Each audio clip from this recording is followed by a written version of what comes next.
Mesdames et messieurs, bonsoir. Plus que quelques heures et ce sera la fin de l'année 2020.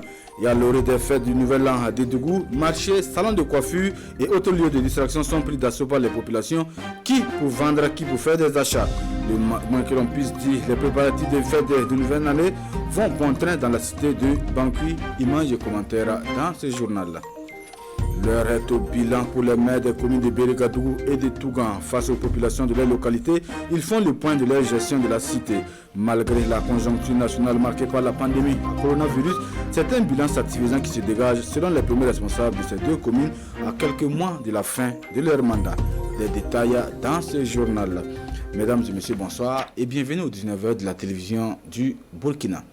Direction Dédougou, à quelques heures du réveillon du 31 décembre, l'on s'active pour les derniers préparatifs. Salons de coiffure et autres marchés sont pris d'assaut par les populations de la cité du Bangui. Dans les maquis et autres boîtes de nuit, ce sont également les dernières installations. Le moins que l'on puisse dire donc, le nouvel an s'annonce sous de bons auspices à Dédougou en dépit de la pandémie à coronavirus. Yves Ramba, Aïcha Dianda. Dans la ville de Dédougou, les uns et les autres s'activent à terminer l'année 2020 en beauté. Les salons de coiffure refusent du monde. Tous les moyens sont mis à contribution, chacune en fonction de sa bourse pour être la plus belle. Madame Ouedraogo est venue se faire belle à quelques heures de la Saint-Sylvestre. Présentement, on est en train de se coiffer pour terminer avec la nouvelle et l'ancienne année et pouvoir entrer dans la nouvelle année 2021. C'est un peu mou, mais ça va. Comme il y a la santé, c'est ça qui est l'essentiel. Donc tout va bien se passer. Après la coiffure, il faut prendre soin des pieds et des mains. Au grand marché de Dédougou, les espèces de beauté ne désemplissent pas. Tout y a là-dedans, lasagne, il y en a, habits, il y en a, tu vois, délater mon tête, c'est pas joli, non? C'est joli. Ah. Donc la fête là sera belle. Ouais, c'est belle. Tout est là, c'est bon, propre, comme un travail. Pour certains, la fête c'est surtout pour les enfants. Mané Waro, lui, est venu chercher des poulets afin que sa famille commence la nouvelle année avec un bon repas. Mariam Bassolé, en lieu et place des poulets, est à la recherche de beaux vêtements pour ses enfants. Comme c'est la fête et puis c'est la fin d'année, on veut faire plaisir aux enfants. On a payé des guines, des t-shirts. Bon, il y a presque tout quoi. Du côté des maquis, l'on met les petits plats dans les grands pour permettre aux Dédougouais de commencer 2021 dans la joie. Bon, nous c'est pour par rapport à la fête, tout sera propre par grâce de Dieu, parce qu'on a tout mis en œuvre, on a arrangé les appareils pour pouvoir mettre l'animation. Bon, demain, on a vu tout le monde de Dédougou comme Ouara venir voir s'amuser. Ici c'est le Copacabana. Le passage dans la nouvelle année se tient dans un contexte de Covid-19. Les autorités appellent la population au respect des mesures barrières. Fête de fin d'année rime surtout avec cadeaux pour les enfants. Une tradition sacrifiée cette année encore par la mairie de Bobo-Dioulasso qui a organisé un arbre de Noël à l'intention des tout-petits. De quoi donc de donner du sourire à 1600 enfants de la commune qui repartent chez eux les mains bien chargées. Kassoumi Logo, Karim Sissé. Un chant d'accueil pour souhaiter la bienvenue au Père Noël au village SOS Enfants de Dafra. Et le décor est ainsi planté pour l'arbre de Noël de la commune de Bobo-Dioulasso. Contrairement aux années passées, le Père Noël communal a décidé d'offrir des jouets aux enfants des centres d'accueil. Nous avons décidé d'aller vers ces structures et témoigner notre reconnaissance à ces personnels, à ces personnes qui se sont engagées pour la cause de ces enfants en difficulté. Donc nous avons voulu non seulement venir les encourager, mais venir témoigner que la mission qu'elles font, c'est la mission de la commune. Et voir ensemble comment on peut réellement impliquer la commune dans l'accompagnement de ces structures. De la pédiatrie de l'hôpital Soro-Sanou de Bobo-Dioulasso à l'orphelinat Le Nid, en passant par le village SOS Enfants de Dafra et l'orphelinat d'Inkanou, le Père Noël communal de Bobo-Dioulasso a sillonné presque toutes les structures qui s'occupent des enfants en situation de détresse. Et pour les responsables de ces centres, la démarche du conseil municipal de Bobo est à saluer. Ces enfants ne peuvent pas rejoindre les autres enfants de la ville à l'arbre de Noël organisé par la mairie. Mais le fait de se déplacer, venir les voir, apporter ces cadeaux, donnera aussi ce sourire à ces enfants qui sont ici unis. Au total, ce sont 1600 jouets qui seront partagés aux enfants en situation de détresse à l'arbre de Noël 2020 de la commune de Bobo-Dioulasso. Des jouets composés de poupées et de voiturettes. Même ambiance de joie pour les enfants dans les locaux de la RTB de Bobo-Dioulasso. Ce mercredi 30 décembre 2020, un arbre de Noël, voilà ce qui a été offert aux tout petits des agents de la chaîne au cœur des grands événements des Hauts-Bassins. Lamine Karantao, Ali Traoré.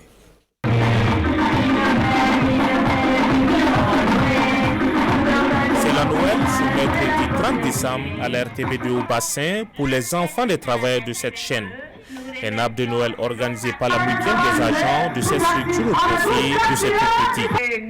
Une occasion de les réunir afin non seulement qu'ils partagent des moments de convivialité, mais surtout pour les égayer selon l'esprit de Noël. Je suis venue à la RTB de Bobo pour l'arbre de Noël. J'ai eu un cadeau. Je remercie tous ceux qui l'ont organisé. Je suis venue pour l'arbre de Noël. J'ai eu beaucoup de cadeaux et je souhaite que pour l'an prochain soit plus bon que pour cette année. Au dit des responsables de la mutuelle de la RTB2, organisateur de cet arbre de Noël, celui de cette année est un pari gagné. Organiser l'arbre de Noël là, pour les enfants est un objectif qu'on se fixe chaque année depuis que la mutuelle est sur pied. Et je crois que nous pouvons affirmer que c'est un pari gagné. Parce que ce n'est jamais évident. Et réunir autant d'enfants, c'est déjà un challenge. Et avoir des cadeaux pour chacun d'eux, c'est un autre. C'est une manière pour nous aussi de permettre à nos enfants de se connaître parce qu'ils n'ont pas l'occasion d'être avec les parents tout le temps. Qu'ils sachent aussi ce qu'on fait.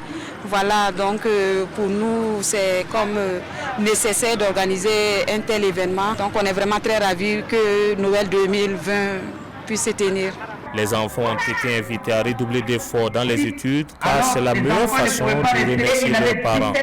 Ils sont rentrés chez eux, les mains chargées de cadeaux et ne sont pas prêts d'oublier cette soirée de sitôt. Dans l'actualité ce soir, exercice de redevabilité pour l'exécutif municipal de Tougan. Face aux populations mardi dernier, le bourgmestre et son conseil dressent le bilan de 5 années de gestion de leur mairie. Entre construction d'écoles, réalisation d'infrastructures socio-économiques, le mandat qui s'achève aura surtout permis de renflouer les caisses de la commune. Un bilan satisfaisant donc de l'avis du premier responsable de la commune de Tougan, Yves Ramba Dramanso. Face aux populations, le maire de la commune de Tougan fait le bilan de 4 ans de gestion. Ce sont plus de 3 milliards qui ont été injectés dans l'éducation, les infrastructures, la formation et l'humanitaire. On a réalisé plus d'une cinquantaine de salles de classe. Donc l'objectif est largement dépassé. Voilà, ça va mettre à l'actif vraiment du travail collectif. Et dans le domaine de l'eau, beaucoup de forages ont été réalisés. Tougan s'est métamorphosé. En 4 ans de gestion, le budget de la commune est passé de 300 millions en 2016 à plus de 800 millions de francs CFA en 2020. De quoi réjouir les acteurs et les bénéficiaires. Le bilan est satisfaisant. Des routes, des centres de santé et des écoles ont été construits. Des aides ont été apportées aux personnes vulnérables. Nous avons apprécié fortement à sa juste valeur et le conseil municipal et à travers lui particulièrement monsieur le maire, sa capacité de mobilisation des partenaires techniques et financiers, sa capacité d'écoute. Les réalisations à Tougan et dans les 33 villages rattachés sont faites dans un contexte marqué par l'insécurité et la pandémie du coronavirus. Les prochains défis à relever sont l'approvisionnement en eau et un meilleur entretien des infrastructures réalisées. Même exercice de redevabilité pour le conseil municipal de Bérégadougou dans la région des Cascades. Là également, le maire et son conseil municipal présentent aux populations les chantiers exécutés au cours de leur mandat, les difficultés rencontrées, non sans envisager des perspectives. Le compte rendu de Lamine Karantao, Siriki Milogo et Kadoulo Menki. 385 postes d'eau potable réalisés et 490 latrines familiales construites au profit des populations de la commune rurale de Bérégadougou au titre de l'année 2020. Ce sont entre autres des réalisations mentionnées ici à cette journée de redevabilité du conseil municipal de Bérégadougou. Avec l'appui de nos partenaires, là, nous sommes en train de construire un laboratoire pour le centre médical donc, de Bérégadougou à hauteur de 45 millions. Nous sommes en train de construire une garderie donc à hauteur de 50 millions. Avec aussi, nous avons participé à un appel à projet aussi, projet Touma, une ONG autrichienne, dont nous avons pu bénéficier de la base 59 millions pour construire un centre de tissage et de couture de façon d'Anfani. Ensuite, nous avons aussi dans le cadre donc, de l'instruction du budget de la commune construire un centre pour la jeunesse d'un village au niveau de Serfedougou. Des indicateurs qui pourraient s'améliorer si des difficultés telles l'incivisme fiscal et la crise liée à la maladie à coronavirus trouvaient solution. Et pour une consolidation des acquis, un plan annuel d'investissement communal évalué à 168 millions de francs CFA a été élaboré. Nous pensons dans les 5 ans à venir transformer un des trois collèges en lycée pour faire donc 3 lycées au niveau de la ville. Et aussi, l'une des préoccupations majeures de la commune, c'est aussi les questions d'eau. Cette journée de redevabilité a noté la participation active des populations de Bérégadougou. Leur objectif, la prise en compte de leurs préoccupations dans les plans et programmes de développement. Restons toujours dans les Cascades et plus précisément à Banfoura, chef-lieu de la région où la maison de l'entreprise a procédé mercredi dernier à l'installation des gestionnaires des centres de ressources en entrepreneuriat rural. Au nombre de 2, ils ont désormais pour mission de contribuer à la réduction de la pauvreté en milieu rural à travers le développement d'un secteur privé local. Des précisions avec Drissa Traoré et Ali Traoré. La région des Cascades a désormais 2 nouveaux gestionnaires de centres de ressources en entrepreneuriat rural. Installés dans le cadre du projet d'appui à la promotion des filières agricoles, ces derniers auront la lourde tâche de contribuer à la réduction de la pauvreté rurale à travers le développement du secteur privé local. Une fois installés, ces gestionnaires de centres de ressources doivent travailler à faciliter l'accès des micro-entreprises rurales au service de développement d'entreprises. Donc de sorte à ce que demain, ces micro-entreprises rurales-là puissent avoir aisément accès donc, au financement, également au marché et aux compétences techniques donc, qui existent. À l'image des Cascades, les régions de la Boucle du Monde et des Hauts-Bassins ont aussi les gestionnaires de centres de ressources en entrepreneuriat rural. Et de son côté, l'agence de l'eau des Cascades veut mieux se faire connaître des populations de la région du Sud-Ouest. Et c'est à la faveur du cadre de concertation régionale, une aubaine pour l'agence de présenter à l'assistance son rôle, ses missions dans la région. Oumarou Sayon, siège de Kael Poda. L'agence de l'eau des Cascades face aux responsables des structures déconcentrées de l'État, entre autres, pour mieux se faire connaître. C'est à travers le cadre de concertation régionale initié par le gouverneur de la région du Sud-Ouest, une région en partie couverte par l'agence. Disons que c'est une agence qui est chargée de mettre en œuvre la politique nationale de l'eau au niveau du sous-bassin de la Comoé. Donc dans la région des Cascades, une partie de la région des Hauts-Bassins et de la région du Sud-Ouest. L'orpaillage dans le Sud-Ouest est une spécificité pour l'agence de l'eau des Cascades, tant cette activité a besoin d'eau en quantité importante, ce qui oriente également les actions de la structure dans cette direction. Plus particulièrement au niveau de la région du Sud-Ouest, il y a eu la mise en œuvre du clé Nyong-Befa. Il y a eu aussi des actions de délimitation, de restauration des écosystèmes aquatiques.